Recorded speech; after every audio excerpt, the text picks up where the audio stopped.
Just like that. She said, I like California. Moved to California, took the job with Levi Strauss as the Assistant Director of Security. Traveled all over the world at that time and spent a lot of time away from home. But I learned a lot. And I worked for a man who was my age, so I knew that I was not going to take his job unless he died or he was fired. Again, my career goal was to be Director of Security, not Assistant Director of Security. And so my eyes was always on that prize, and I answered a blind ad in the Wall Street Journal for a security position in the upper Midwest and no other information. Now, the upper Midwest includes a whole bunch of states, and so I sent in my resume and didn't hear anything. This is in May. I didn't hear anything until September, and I was in Panama working a case, and I called home. My wife said, some guy called here about a resume you sent in for a job. And I didn't remember even sending the resume in. It was so long ago. And I said, well, did he say what company? She said, no, he was very mysterious. But he would like to interview you, and he's going to be in town when you get home. So I said, okay. I came home and went for the interview at a hotel in San Francisco. I walked in the room, and here sits this guy who was right out of J. Edgar Hoover's FBI, and I kid you not. I mean, he looked like the FBI, he acted like the FBI, and when I walked in, he was surprised, but he covered it up very quickly. He did not know I was African American. So we sat down and we talked, and in very general terms, he told me who the company was: General Mills, makers of Cheerios, Wheaties, Yoplait, and all that good stuff, based in Minneapolis. And I said, Minneapolis? That's like Siberia.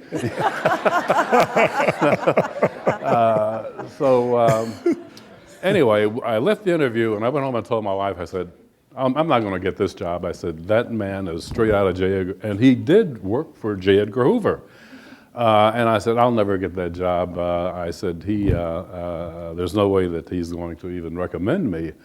But sure enough, a month later, I got a call from General Mills, and they asked me to come out for a 2-day interview. And I interviewed with everyone from the chairman down to the head of the law department, about 10 people altogether over 2 days. And I was wondering, would they have had that kind of scrutiny if I wasn't an African American? You always have to wonder. I mean, just because you're paranoid, it doesn't mean they're not out to get you.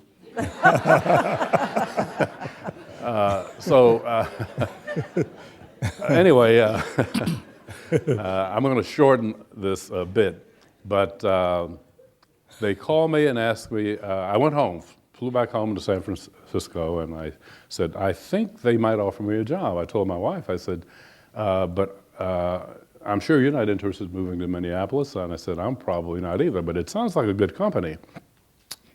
I got a call from the HR department as soon as I got home, and they said, are you willing to go to Philadelphia, which is my hometown, to take the Hay appraisal exam?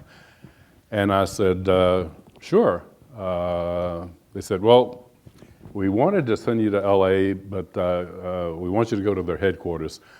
I flew to Philadelphia, my hometown, didn't let my parents know, no one know that I was there. They put me up in a hotel in downtown Philadelphia. I took this Hay appraisal. It's a 2-day appraisal, and it's very demanding. It's very tiresome, and it's very stressful. But at the end of those 2 days, I'm not sure how I did, but I said, well, you know, they'll either know in a few weeks, or they won't. But I got a call the next day from the HR department VP, and he made a job offer.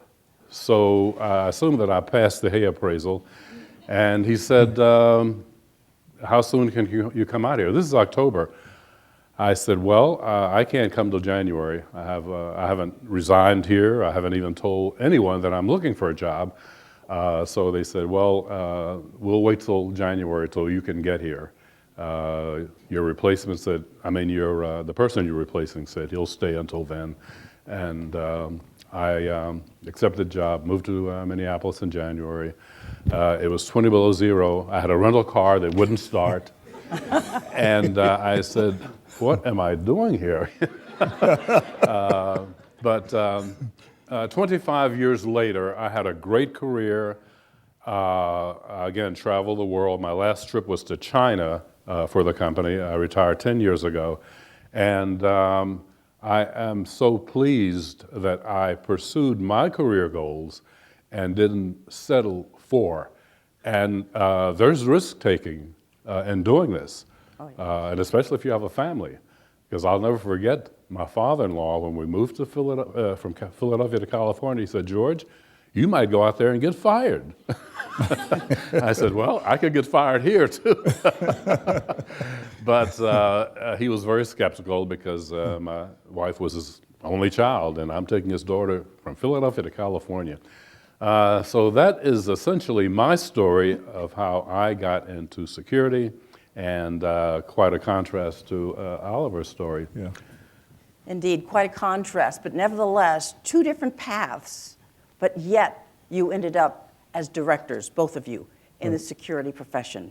So the next question is this: how did your experience as a security practitioner mold you as a person? Wow. Well, I think my experience is coming from the military, from a disciplined environment and the variety of things that I listed earlier. My experience in the corporate security field, I was in all global companies. My experience, it was just an extension of the disciplined environment that I came from, because that discipline had become inherent in me as a person. So I followed the same routines. I'd get up in the morning in New Jersey, run a couple of miles, shower, and be in the office, first person in the office. It just molded me with a good work ethic. And I've always been a people person. So that's, you know. Outstanding. Mr. Logan. I would say that my travel throughout the world molded me to a large degree, because I was involved with other cultures. I would interact with people that I never thought I would be interacting with. And long term, I would say if I had to choose the part of my education, throwing away the college, it would be my travel overseas, because it was a huge education for me, and I value it. I'll always value it, and I learned so much, which helped me not only as an individual, but it helped me in my job. Right. I couldn't agree more. Travel is amazing when it comes to sheer education of peoples and cultures and life in general. Having said that, in retrospect, what would you tell your 20-year-old self, your 30-year-old self, your 40 and 50-year-old selves? Those are individual decades, and we grow, we mature, we age, we expand our spirituality. How would each of you respond to those questions from a 20, 30, 40, and 50-year-old self as you look back in retrospect? Well, flashing back, you're asking me to flash back 50 years. But as a 20-year-old, looking at what I've done, transitioning into the security field, I would probably tell myself, this is the right thing, and the goals that you can set anywhere in life, you can set in the corporate security world, stick to it, stay the course, and you can make it. 10 years later, as a 30-year-old, I would probably have the same message to myself, but I probably would be more well-rounded on the 30-year path, and on the 40-year path, I think it would be more of the same. I think my perspective on life, spiritually and professionally, would have been broadened. Mm-hmm. So. Good. Thank you. At age 20, I had just been discharged from the Marine Corps. I went into the Marine Corps right after high school, found myself in Korea shooting at people that didn't look like me and being shot at. So when I came out of the Marine Corps at age 20, I wasn't sure what I wanted to do. I knew that I did not want to stay in the Marine Corps, but I didn't have a career path. So other veterans that I knew, they were using their GI Bill to go to college and become teachers, basically, because in those days, there weren't many avenues open for African Americans. You were a teacher, or you were a lawyer, doctor, but the idea of working in corporate America was non-existent. I mean, you didn't even consider it because there weren't any, or so few, and certainly not in management. And I'm talking about IBM, Xerox, General Mills, just about any corporation in America. So my career goal at age 20 was to get an education and probably become a teacher. I thought I wanted to major in phys ed and be a coach, football, track and field, that kind of thing.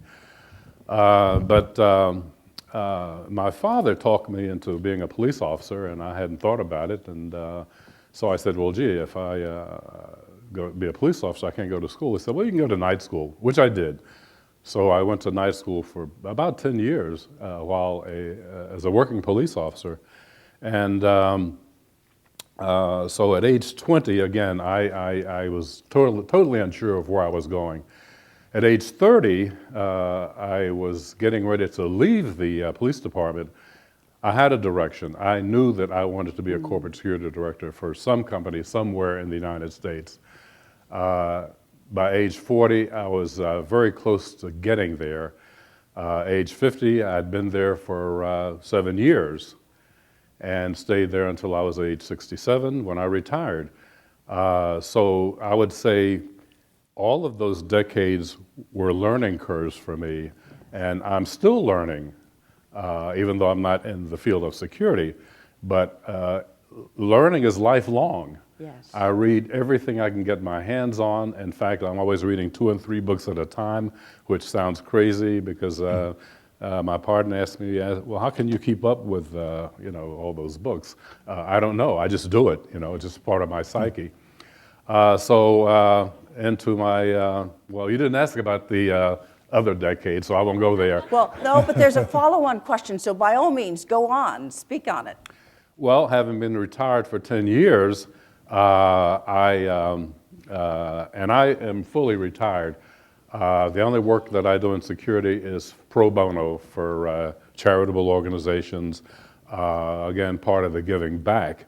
But I don't do any security consulting. I've been asked to. In fact, I've been offered some very big money to do security consulting after I retired from General Mills. I turned it down because that part of my life was over. I knew it was over. I finished on top, and I wanted to move on to something else. And that something else was enjoying retirement, traveling, again, doing pro bono work for charity. And so this last decade, I'm still in it, has been very fulfilling for me. That's nice. It's really nice to hear that. I have a question that I'm going to ask a little later on. You use the term fulfilling. And the question, and I want you to think about this, so I'm giving it to you in advance. What is the difference between happiness and fulfillment? And or is there a difference? But not just this second.